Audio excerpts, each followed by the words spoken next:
হুম, আমরা আসছি সিলেটে সেই ঐতিহ্যবাহী চা বাগান চণ্ডীছড়া সাতছড়িতে।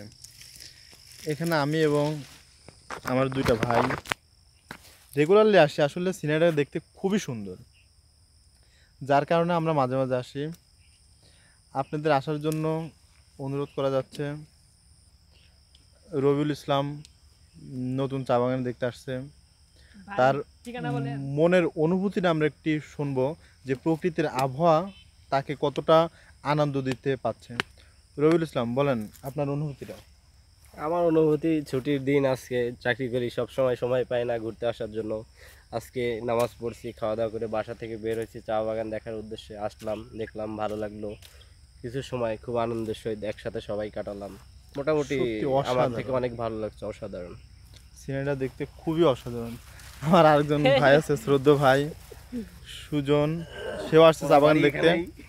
ওর বাড়ি এখানে, রেগুলারলি আসে। তার অনুভূতিটা আমরা একটু নিব। সুজন, তোমার থেকে কেমন লাগছে? তুমি তো রেগুলারলি আসো, তারপর তোমার থেকে কেমন লাগছে সিনারিটা একটু বলো।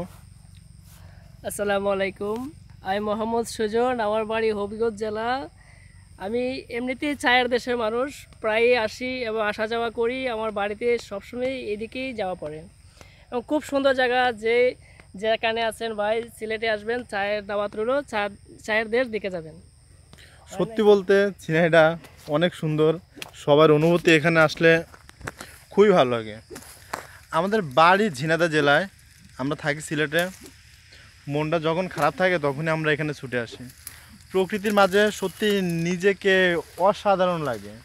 মনের অনুভূতিগুলো, কষ্টগুলো সবই দূর হয়ে যায়।